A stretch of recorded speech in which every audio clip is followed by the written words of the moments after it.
brand new agent that's either just getting started or one that's just hasn't started, what's one piece of advice you have for them? Yes.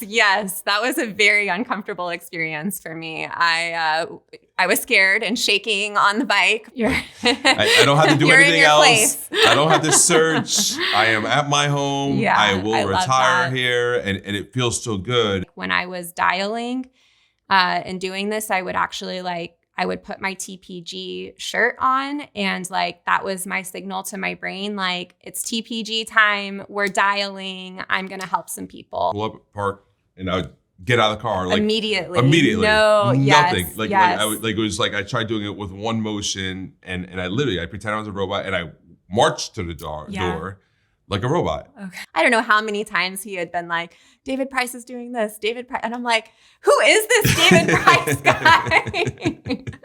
And he's our next door neighbor. Welcome to my show of ordinary people doing extraordinary things, where we hear from regular people who got tired of living their ordinary lives and were not afraid to make that jump. You gotta be different. You can't be doing what everyone else is doing. You gotta create action. You gotta create momentum. So I'm looking for demand and I'm looking for mentorship because I wanted to know everything my mentor knew.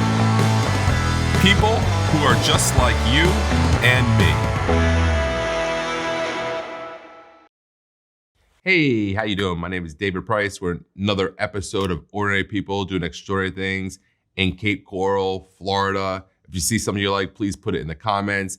Hit that subscribe button, hit that thumbs up, and hit that little bell so every time you get a notification, every time I have a new video, you get a notification. I'm super excited. We have Elle Denning here. How you doing, Elle? I'm doing great. Excited to be here. Awesome. Excited to have you. Elle manages a group of insurance agents, 30,000 members in Marketing for Insurance Agents Facebook group. Just recently launched her own final expense agency with her husband, David, who we also had on the show. And just really excited to hear her take on everything, learn a little bit about how she ended up in the industry, ended up managing a Facebook group of over 30,000 people, maybe give some tips on that as well. And really diving in and finding out, why she chose Senior Life in the Price Group.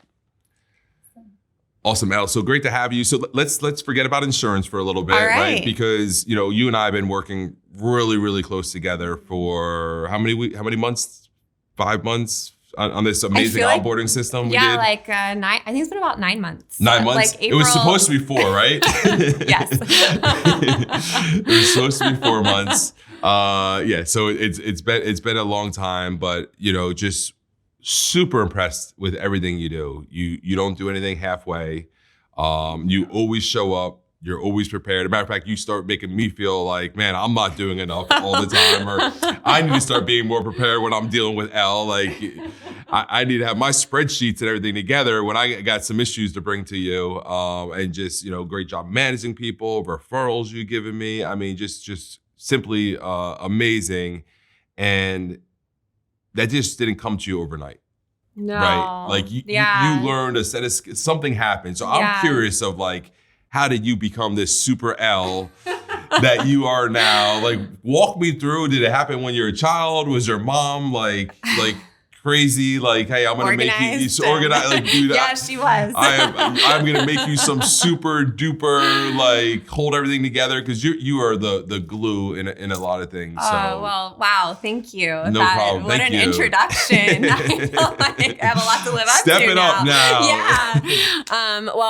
I really enjoy working with you. It's been such an honor and privilege to work with your team and work with you and to work on this onboarding system that we've been working on for TPG. But my background and experiences in architecture and interior design. So I actually graduated from Savannah College of Art and Design with an interior design degree, worked for an architecture firm, worked on projects like the College Football Hall of Fame in Atlanta, the Georgia Aquarium in Atlanta. So some big projects. And I think that my skill set really came from having a technical background of working out blueprints and floor plans and doing cost analysis on how much every single square foot essentially costs to build and develop, and also really understanding user experience as well. So when you walk into a space, people need to know where they're going. So you think about walking into a store like Target, for example. What do people do? They look up, they look at the signage, they evaluate where they should go next to find what they're looking for. Well, our digital experiences, marketing experiences, our experiences for people as they're learning new skills, all of that is user experience, which is very similar to using a space, navigating a space. So I think that my technical background really comes from really knowing and learning the interior design side, the architecture side, and then, of course, translating that into the digital marketing space as with David, my husband, and I lived in South Africa for 2 years. I worked digitally for clients doing website design, graphic design, marketing strategies, video for small local service-based businesses. So really took those skills remotely at that time because there weren't a lot of people working remote and online in 2013 when we started doing that. Awesome. I remember the first time you told me you're in interior design, and please don't take it the wrong way, but I'm thinking like somebody that comes and decorates your house. Yeah, that's right? what most people think. And I remember my grandfather, he had a really nice condo, and he had an interior designer do it, and it was beautiful, right? I'm pretty sure they made the furniture, like, he spent a lot of money. I think this was back in the 90s probably, and maybe even the 80s, and I believe it was like 80 grand for to do everything in a 3-story condo. And I definitely want my next house. I definitely want an interior decorator to go through it. But the stuff you say, just way more technical. When you talk about cost analysis on square footage and stuff like that, I'm just like, man, this girl just knows all this stuff, and it definitely shows with, all the knowledge you have and how you're able to bring that over to the insurance industry and everything that I've seen you've been able to do on the technology side and the planning side. So it's amazing. It's amazing to continue to learn and stuff, and that interior decorators and just going to put pictures on my wall. Well, a lot of interior decorators do that, and they focus on the residential side. That just wasn't my path that I went. So I feel like you have no interest in that. I actually really don't. Like, I would also hire a decorator or a designer to come do my house as well, right. Because doing more of the like finishes and things like that, while I think it's interesting, I also don't think it's necessarily my strongest suit either. So hire for the things that aren't your strongest suit, and find the talent of people that can do it better than you can. So you're very good at that. Awesome. I appreciate that. One thing I like about you is you're always willing to get uncomfortable. Ever David brought BMX biking with me, I'm like, yeah, let's go. And you're like, okay. Yes. That was a very uncomfortable experience for me. I was scared and shaking on the bike, but I did not used to be that way. I used to have a very fixed mindset. I used to have to have everything exactly perfect. And I say that I'm a bit of a recovering perfectionist because I was so scared to make mistakes or to fail, really caring what other people think of me. Am I going to look like a fool doing this? All of those thoughts. So I really have to build that muscle of constantly putting myself in uncomfortable situations. So I always love the opportunity to do that in a very fun way, like BMX biking. I got you. Don't worry. Now that I know your goals, I got you. Going to the gym. I think I've told you my story before. The first time I went to the gym, and on my workout plan was to do a push-up, and I was not good at doing push-ups at that time. And it just scared me, the thought of going into the middle of my gym and trying to do a push-up, because I was very afraid people were going to look at me and be like, oh my gosh, look at that girl. She can't even do a push-up. Like, what's she doing here? And so I was online, like looking at all of these ways that I could potentially not actually do a push-up. Like if there was a different type of machine that I could use, or like some way I could work the muscle without doing the work. And I think when I told you that story, you were like, oh, doing the work without doing the work. And it was such a good learning lesson for me because I eventually did get out there and do my push-ups, and I felt so accomplished when I did. But I think that's a bit of a habit that I had to recognize and that I have to constantly work on, choosing to break things and be okay with things being a little bit messy and uncomfortable, and learning from that and knowing that's a growth opportunity instead of feeling like I have to be perfect with everything all of the time. So our business has definitely grown faster having that type of mindset, which is something that you embrace wonderfully. It's something that I've learned a ton from you, and something that I really admire.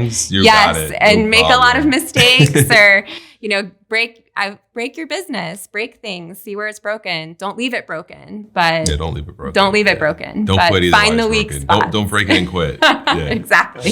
Don't spill the milk and then walk out. That's Clean right. that milk up. As long as you fix it, you're good. No, that's awesome. And just to share something with you too, I remember Michelle, right? So you know Michelle and my fiance, and we went to the gym for the first time. And you see her now, right? She's a big CrossFitter. Amazing. She's amazing. She's throwing weights all over the place, competing and everything. So we went to the gym. I was like, hey, let's do some push-ups. And I don't want to, right? She was basically in tears. Yeah. Like she did not want to do push-ups, and it just shows that get uncomfortable consistently over a long enough period of time, you get results. And obviously if you want to be an entrepreneur, right? Like that's it. And if you're not willing to do that, it's just like, all right, well, McDonald's is paying really good right now, right? Yes. They'll hire you and you don't have to worry about too much except for flipping burgers or fries. All right. So you're in South Africa. How was that? Living in South Africa was amazing. Incredible. If you ever have the opportunity to go, it's an incredible experience for tourists. You've got safari, you've got wine country, you've got incredible hiking, outdoor vistas, just tons of amazing things to explore. So we really enjoyed working there. David was working for a construction and engineering company while we lived there. I could not get a work visa to actually work legally inside of the country. So I was forced into working for clients remotely, doing and learning skills. I took one coding class as an elective in college where I learned like basic HTML and CSS coding languages for websites, and ended up building a whole business off of building websites and doing graphic design for small businesses. So it was a really good experience for me, building those skills, learning how to work remotely, work with clients, manage clients. And when we were moving back to the States, David really wanted to stop working in corporate. He just was feeling very burnt out. And he was like, hey, this little business that you're kind of doing on the side, what if we made this our full-time thing? And I was like, what? You want to leave a nice, cushy corporate salary that's like paid for our house, paid for our car, moved us across the world, like pays you this great salary for this little business that's doing like a couple $1,000s a month? Like, what? But it was a really good experience for us, and learning those skills. David did eventually move full-time into our marketing business in 2016, and we've never looked back to him working in corporate or me working in corporate either. So hearing that, you're the rational one, I feel like, and David's the one, he's the visionary. He's the visionary, right? So you're probably like trying to, I feel like I got the short thing of what really happened, right? In your head, you're like, no, what are you, stupid? Yes. Like, no, I'm just doing this to make some spare cash because I'm bored. You're the breadwinner and you're leaving something that's amazing. Yes, exactly. That was very much all of those feelings. But he was very unsatisfied in the work that he was doing. And so when you're in a relationship with somebody and you're doing all the parts of life together. And so that was something that I really realized as a partner in life with him, that he was not feeling fulfilled in what he was doing. So we worked together to resolve that. It wasn't an immediate like overnight thing. He still worked in corporate for about a year while I got the business really running into a place where we could replace his income. But yeah, for us in 2016, that became a reality. And it was one of those things where sometimes you start something and you're like, I don't really know if this is going to work. But it was just kind of like 1 week after the next week, month after month, year after year. And now we're like 9 years into it. And neither of us could ever go back and work corporate jobs at this point. Of course. So what was it when you first, I guess maybe not when you first started, because you still had that to fall back on. You still had David to fall back on his salary. But when he became full-time, and obviously you're already full-time, like what was because that was, to me, that's when you guys really became entrepreneurs. Right? Yeah. Because at first you're like entrepreneur with the safety, which doesn't really count. So what was it in the very beginning when you guys were first entrepreneurs? What was it? Yeah. So were you making plenty of money at the time? No. Was it still a lot of fear? Was the months going up and down? Yeah, it was. Thankfully, the way our business was structured, we had like retainer clients. So it was where it was enough to know that we had a reliable source, as much as like reliable it is as far as people that you're working with in a client world. But it was scary. I mean, it really was, in that you're not only managing all of the things as far as like new entrepreneurship and business ownership. So like taxes, setting up your business account, making sure that you're legal in the way that you're operating. That was something that was very new to us, and difficult. But shortly after, we actually bought a house here in Cape Coral where we're located. And the big motivation for us was to continue traveling. So I was very much thinking about all of the ways that we wouldn't be able to keep traveling. Like nobody, for example, I was thinking we have 2 big dogs. I was like, how are we going to travel with 2 big dogs? How are we going to rent out our house? Is that even something that's possible or available to us?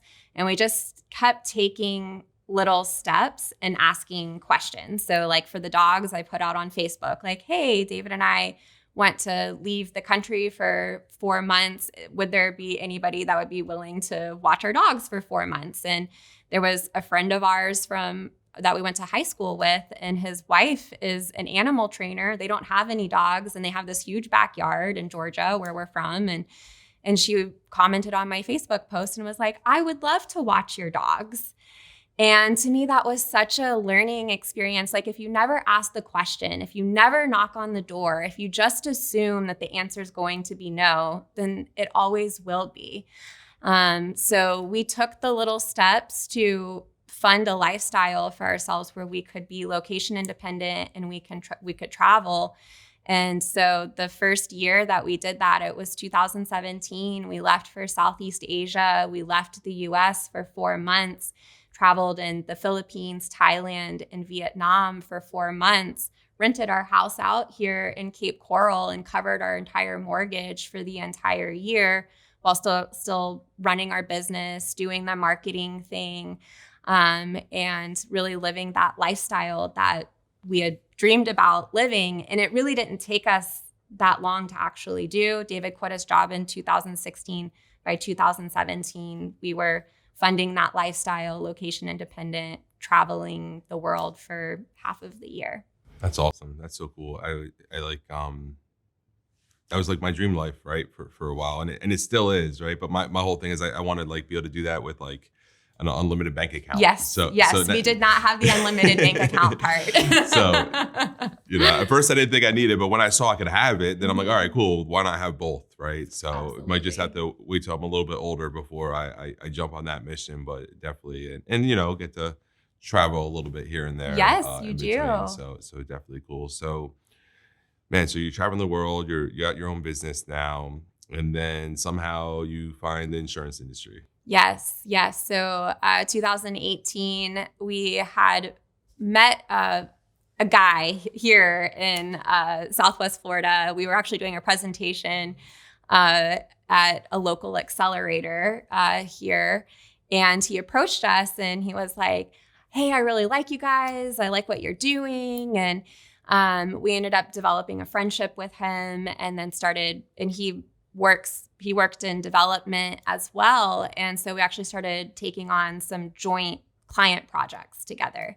And we were like, oh, we actually really like working with this guy. He's really awesome, has a great value system, and we just had a really good working relationship. And his main business at the time was running Facebook ads for insurance agents. And so he was like, insurance agents need a lot of help with marketing and with a lot of the services that you're doing for local service-based businesses. Would you be interested in partnering on doing something in the insurance space? And me being the thinker, it was the first time I had ever been in a business partnership with somebody. And so I definitely thought a lot about it before we entered into that relationship. But in 2018, that's when our company, Jumpstart Go, was born. And we started the Marketing for Insurance Agents Facebook group, which is now 30,000 insurance agents. And so that was our entry into the insurance space, was through Renee, our business partner. That's awesome. So 30,000 agents. So when you started the group, did you realize you're going to have 30,000 agents at some point? No, we struggled so hard at the beginning just to get 200 people to join the group. Like, it was a grind. I could not probably even imagine that we would have the growth of agents that we have in that group today. And now, about how many more do you get a month? Do you have a number on that? About 1,000. 1,000 a yeah, month. Anywhere between like 850 to 1,100 a month, I would say, join. That's insane. Yeah. And then it's not your group's heavily modded, right? So correct. Basically, everyone that joins is a real person, right? You That's don't have right. bots, and like you have processes in place That's to right. make sure. Yep. So basically, it's probably mostly 30,000 insurance agents. That's correct. So they either need to be licensed or working on getting their license. If they don't have a license, then we don't allow them, or they're not working on pre-licensing, then we don't let them in. How do you mod that? We ask. I Yes. mean, and so that's a membership question as you're joining the group. We'll ask, are you a licensed and active insurance agent? If people could lie, I guess, if they wanted, but we have... Don't lie. But we do have a team that will look at the Facebook profile and determine, well, if they're in the US as well. So we don't allow people that are outside of the US, because we really only work with agents that are based in the US.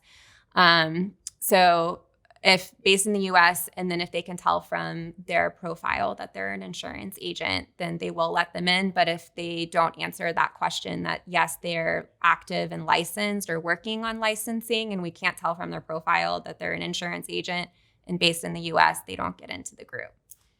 So I remember a while back I did start a Facebook group about something about entrepreneurial, and it was just spam Yes. crazy, right? So I understand, how important it is to mod a group and the work that it takes and stuff like that. And, obviously if someone's like, I have 30,000 members in my Facebook group and half of them are bots or spammers or people from Pakistan or some other country trying to sell something, it's not as strong. But for you guys to be like, no, like, it's 30,000 insurance agents or soon to be. So that's really awesome.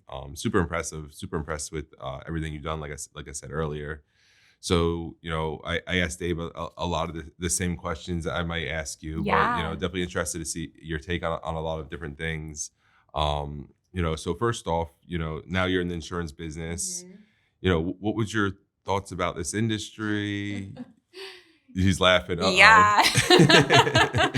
Well, we came very backwards into the industry, coming from the marketing side and working with so many insurance agents and agency owners. I never thought that we would get licensed or start an agency. Just a lot because of how much work it is to get an agency off of the ground. And we work with so many clients. We see firsthand, we know how difficult it is.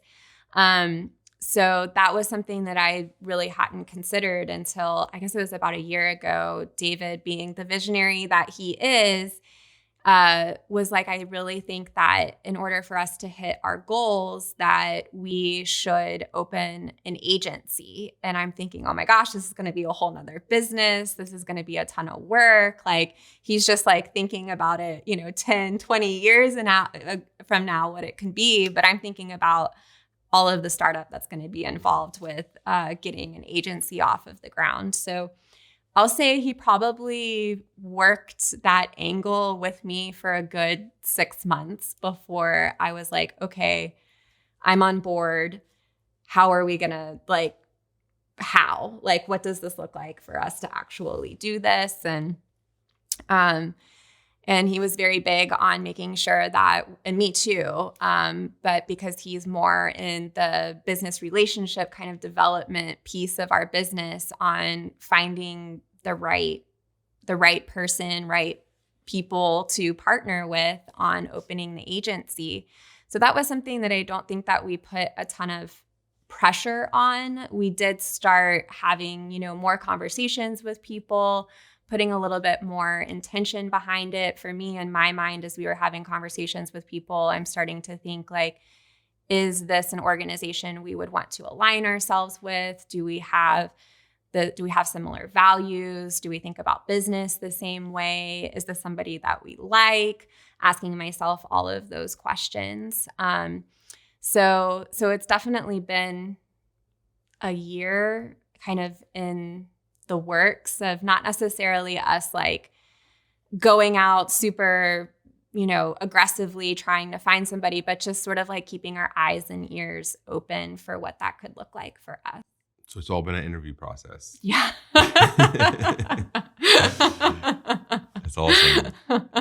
So, I mean, obviously you decided at some point to work with me. Yes. So were you interested in when we first met, when we first started, or how did that happen? Did Dave have to sell you on the idea? Well, he's not here now. So, I know. You can tell the truth. I know. He's going to have to watch the episode. Well, he had been following you for a long time. Right. Because we live in the same city, for one. We've been supposed to meet forever. Right. And so it would be like random. I feel like he was kind of planting the seeds, and he'd be like, David Price just hired 30 people this month. David Price has hired 50 people this month. Like, he's like, David Price, he's like, his agency is growing so fast. He's like doing all of these cool things. And so he kept just sort of planting these little seeds. And I guess it was probably, I don't know how many times he had been like, David Price is doing this, David Price. And I'm like, who is this David Price guy? And He's our next door neighbor.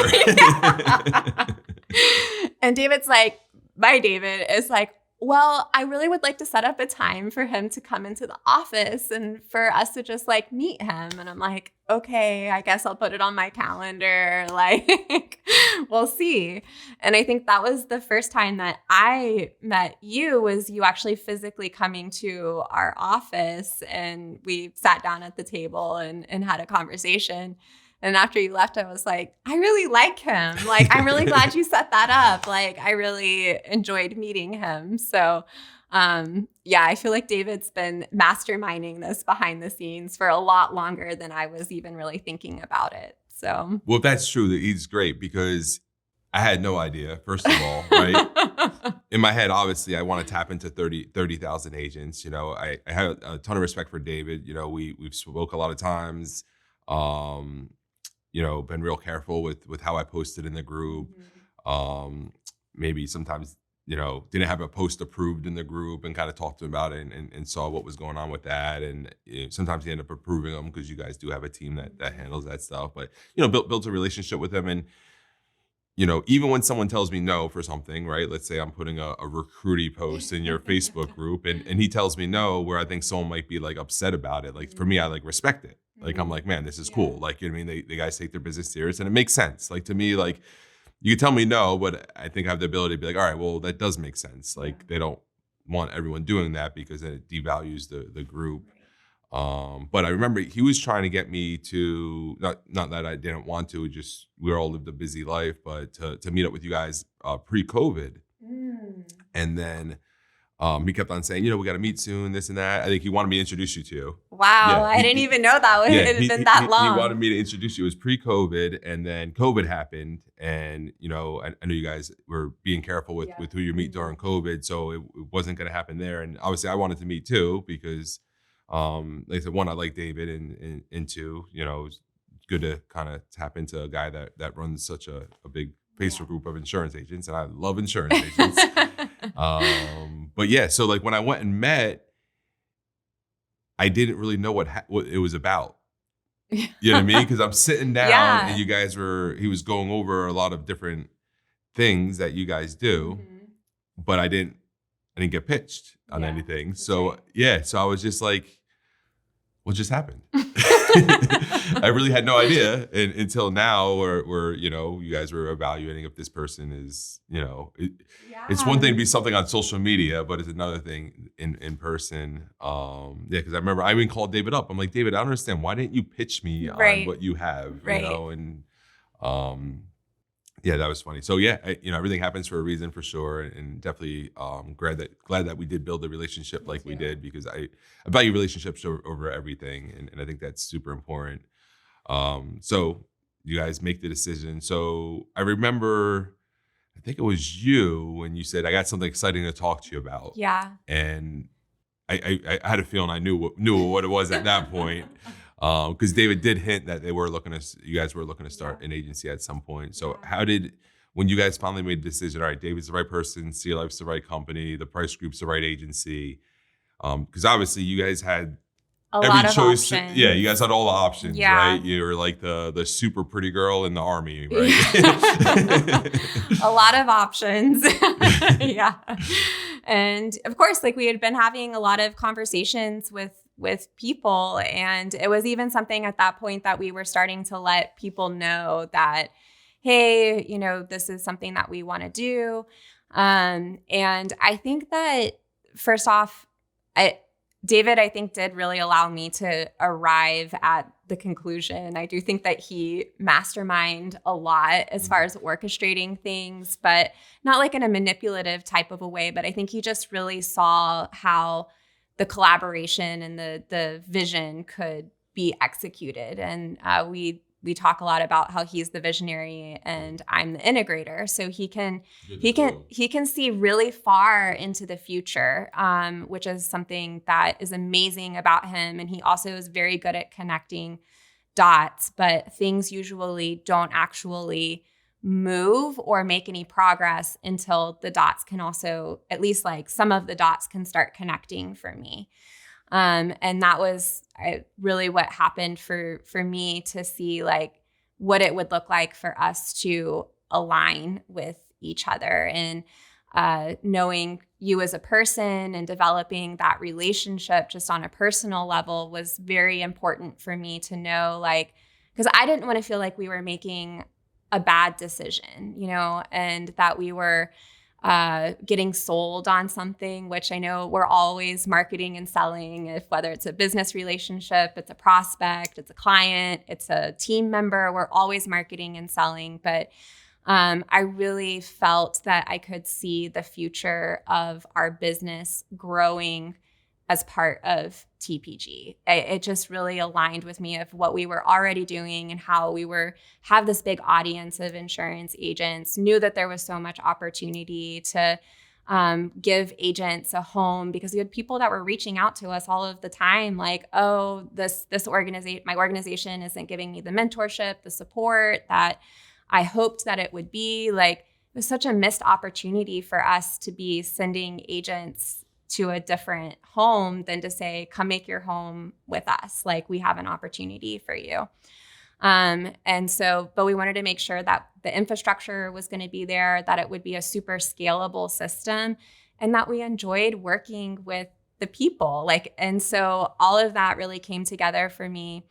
And I was the one that went to David, and I was like, I really think that we can build something great with David Price, and here's what I think it could look like. And he was like, I'm on board, let's do it. And then that's when we had the conversation with you. And I think that was probably June, July of last year. And we went through our entire process of going through pre-licensing, getting our licenses as part of your system and your onboarding and everything, because we really wanted to see what the agents would experience. Like, what are people, we're going to be recommending this, we're aligning ourselves with this. What does this feel like? What does this look like? And we totally vetted it for ourselves before we announced it, talked about it at all. And then, of course, that was just the icing on the cake of knowing this is a great system. David Price is a great person. We really love the Senior Life product. We can sell this. The leads are great. The system is great. And we were all in from there. That's awesome. Yeah. I mean, you know, one thing that I really liked about you guys is you're running a whole business, right? And, you know, a lot of people look at it, insurance, a Facebook group, like it's a Facebook group, but you guys like made a serious business out of it. I believe it's a seven-figure. Yeah. Is it literally it's a seven-figure business that's already going. Yeah, that you're already got tons of moving parts, employees. I mean, tons of stuff going on, and you guys knocked out the course. You guys got contracted right away. You got leads right away. You guys wrote policies on yourselves right away. You wrote policies right away.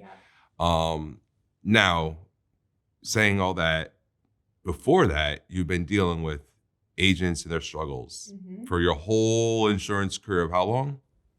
So that about 4 years. 4 years. In So the industry. Yeah. 4 years, you're hearing horror stories. Yes. Right? Yes. No support. Yes. Bad leads. Bad leads. No horrible stuck in underwriting. Yes. You're hearing every complaint an insurance agent ever had for 4 whole years, and that's all you know about the industry. Right? Obviously some wins too, but you're hearing a lot of complaints, and they probably outnumber the wins. Yes. And Senior Life and the Price School was like your first like personal experience, right? So I feel like you would have had some like preconceived ideas on what could happen. So what was that like for you? Well, first off, it was be open, be coachable, and just like try to as much like take on this experience without the baggage of, you know, whatever. But so I did really go into it like I'm a new agent. I have wide eyes, and I am pursuing this opportunity to its fullest extent. And so for me, it really started with belief, and having the relationship with you really helped me to like believe that the system was already designed for my success.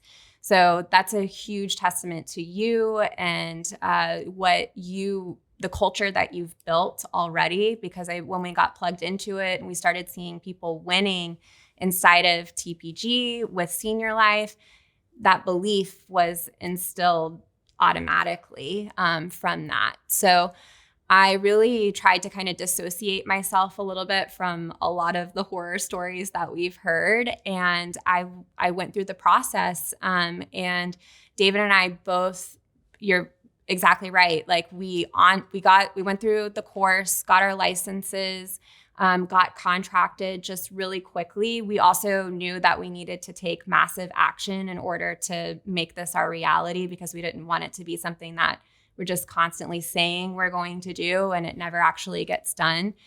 But we worked the system like just as it was designed. And it was, I still remember the conversation that we had after we're working the system. It had been a few weeks at that point where we've got our contracts, we're dialing leads, we're closing sales.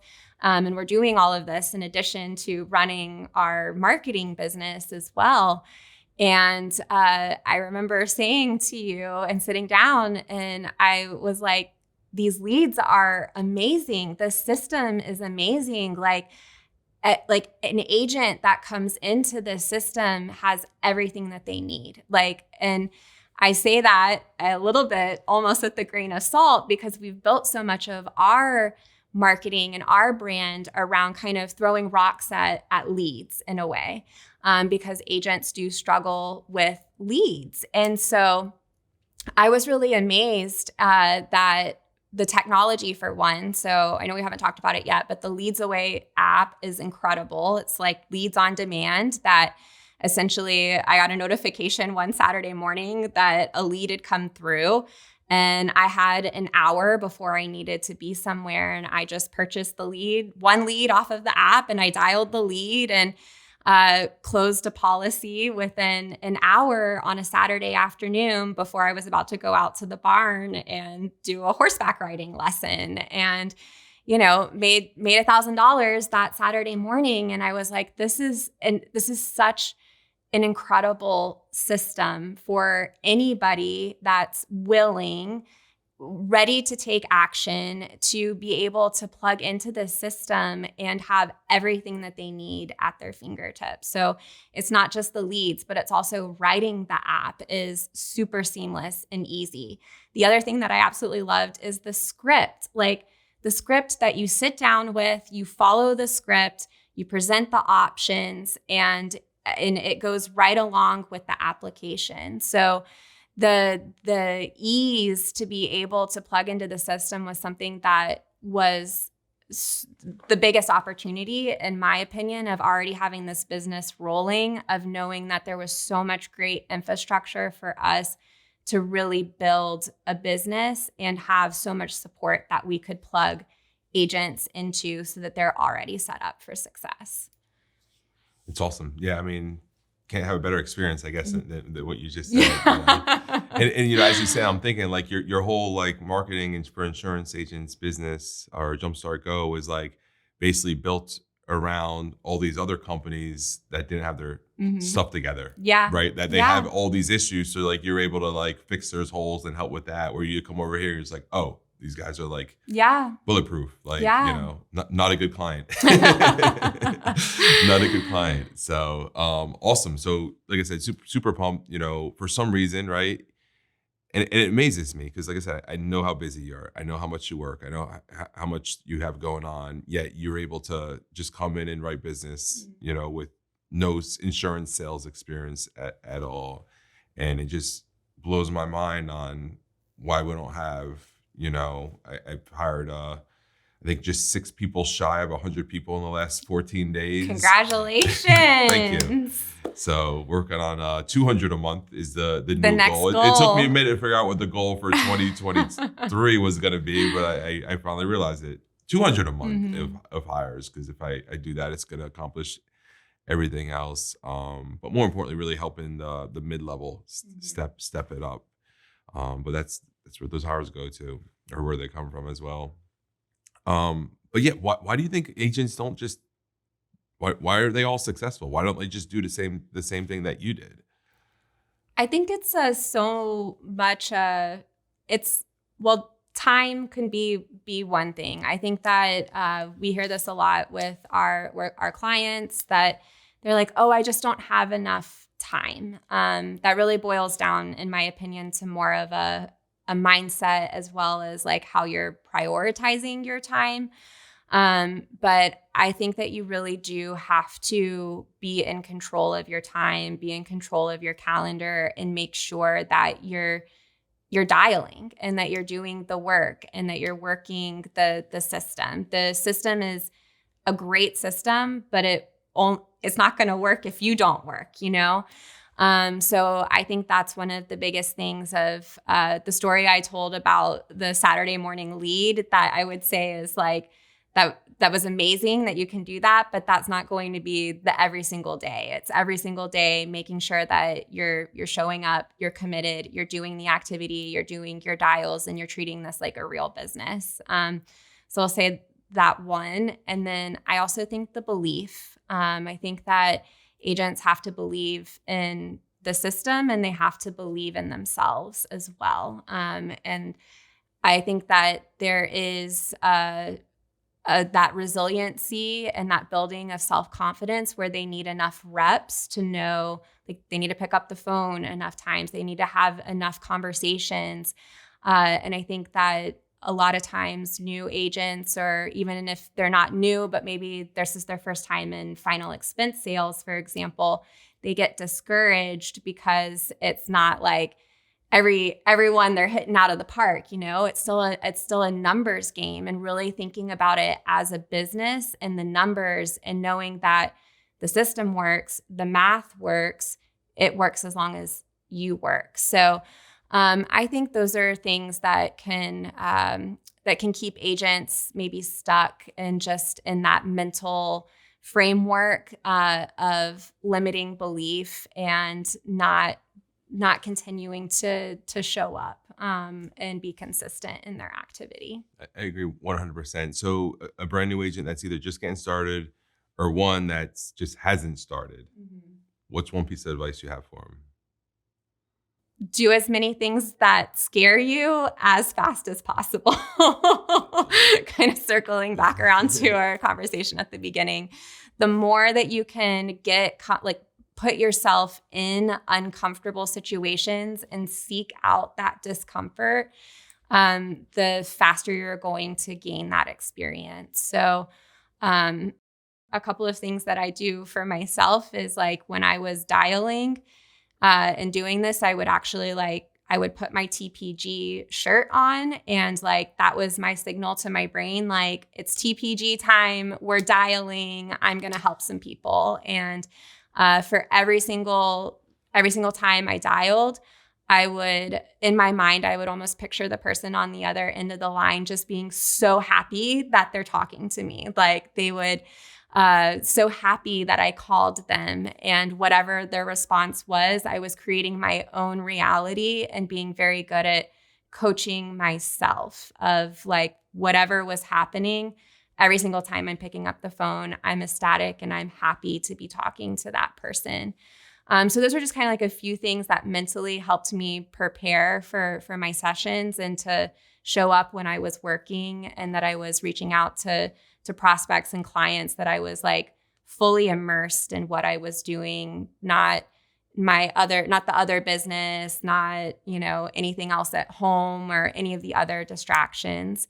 So I think finding those mental frameworks and those habits of what's going to help you perform at your highest level and the best version of yourself, for yourself, and also for the prospects and for the people that need our help as well. That really, really helped me a ton as I was getting started, especially with dialing and sales and learning a lot of that for the first time. Yeah, I love listening to that. And, my mindset changed drastically over the years. I didn't just show up like this. I definitely had a broken mindset and was real skeptical of a lot of things in my life and not really big on good habits. And what I heard is you put the TPG shirt on to tell your brain it was TPG time, and I feel like people that are listening to this would be like, oh, that's silly. Yeah. Right. And I guarantee the people that say that's silly, they haven't found success in their life. Right. It's those little things that we do that we have to find to do to keep moving forward, or trick ourselves, or play little games with ourselves. I remember when I was a field agent and I'd pull up to the house to get out to door knock a door, and I found what I was doing is I would start scrolling Facebook, right? And my idea is I need to knock on more doors, as many doors as I can during the day. So I have to be really efficient. Right. And scrolling Facebook doesn't make you efficient. So what I would do is I would pretend I was a robot, and I would pull up, and then I pull up, park, and I would get out of the car immediately. No, nothing. Yes, I would it was like I tried doing it with one motion, and I pretend I was a robot, and I marched to the door like a robot. Okay. Sounds completely ridiculous, completely silly, but it's what I had to do to make sure I wasn't procrastinating on Facebook. And it's cool when I hear other people doing similar things, right? And I feel like all successful people, right, come up with these little things that they have to do to get themselves out of their comfort zone, make sure they'll procrastinate, because we're all procrastinators deep down, right? We all have issues, and it's just about identifying those issues and doing these different things to make sure that we overcome them. Absolutely. Because I'm not perfect, right? You're not perfect. Definitely not. That's why you got to put a TPG shirt on. Yes, exactly. Because I'm not perfect. That's why I got to pretend I'm a robot, because I'm not perfect. So awesome. Well, we brought up a little bit about some stuff that you liked about Senior Life, or you brought up a lot of stuff of what you liked about me and the culture at the Price Group. Is there any other things that stood out about Senior Life that helped you make that the decision, or maybe some things when you came over and you're just like blown away about how we do it so much better than somebody else, or anything that comes to your mind? Well, I think culture is a huge part of it. The TPG culture was something immediately, as soon as David and I had access to the Telegram group and the virtual call center where agents are basically just dialing on Zoom, and really getting just sort of like, it's a family feeling, but also a high performance team at the same time. Like you can tell that people really, really care about the success of everyone. And people are are willing to invest time and energy and knowledge into anyone else. So I think that's something that it's like, it doesn't matter what your past experience was. If you're willing to show up and do the activity and do the work, like it's equal opportunity for every single person. And that's something that I really, really love. And then we recently had the chance to go to a Senior Life event in Orlando in January. And I really, that's really kind of where it started to, all the pieces started to fit for me as far as Senior Life and seeing that culture that we experience inside of TPG really does come from the top down. Like that was a culture that we felt across the entire organization, and through every single person that was up on stage that, you know, was sharing their experience in Senior Life. And you could just really tell that everyone wants everyone to win inside of this high performance winning culture. But it's not like this like cutthroat type of culture. It's a like we're making each other better. Iron sharpens iron. We're all growing and winning, and we're successful together as an organization. So it felt really, really cool to be a part of something like that and to know that we're also helping to contribute to a winning culture as well. Yeah, absolutely. I mean, my whole life, I was always wanted something more, always better, right? Whether I was working in corporate America, I was like, you know, I wanted a raise, I wanted a different position, or maybe I wanted to go to a competitor, or if I was an entrepreneur, I was like, all right, am I in the right business? You know, I always wanted more. And this is the first time I'm just like, found it. I don't have to do anything else. Place. I don't have to search. I am at my home. Yeah, I will retire here. And it feels so good to know that you're at the place. Like that's it. Like I don't have to look anymore. I found it, you know, and it took a few years, but I think some people never find that place, right? And some people don't even know to look for it, you know, unfortunately. That's that it's available. Yes, that it's available. Huge thing. So you're hiring agents? Yes, we are. Nationwide? Yes, we are.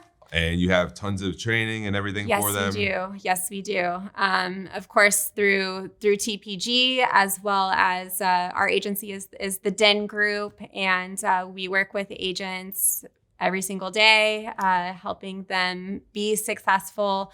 All that we ask is that they show up, that they're coachable, that they're willing to do the work, because the system works as long as you're willing to work it. So yes, we're very, very excited to be building and growing our agency as part of the TPG group. Awesome. And how do they get in touch with you? Probably best place is going to be on Facebook. I'm Elle Denning, and so feel free to shoot a friend request to me and a message. Just let me know that you saw me on this podcast here, so that I know. Sometimes I get people reaching out to me. Actually, I get quite a bit of people reaching out to me, and I don't really know why they're reaching out to me. So, but if you let me know that you came from this podcast, I'll be sure to answer your message. And then if you're not in the Marketing for Insurance Agents Facebook group, we would love to have you. If you're licensed or going through licensing, we have a weekly training that we do every single week. Tons of great information for new agents as well as seasoned agents there as well. And if for some reason you're ended up in her spam folder on Facebook, or you can't get in touch with her, put something in the comments. I'll make sure to connect you with Elle personally. Really excited to be helping more agents. So if you see something like, please put it in the comments, hit the subscribe button, hit that thumbs up button, and hit that little bell so you get a notification every single time I make a new video. And if there's some video that you think that I need to make on training or mindset or something, anything in particular, put it in the comments. I'll be happy to make a video for you. And this has been another episode of Ordinary People Doing Extraordinary Things with David Price.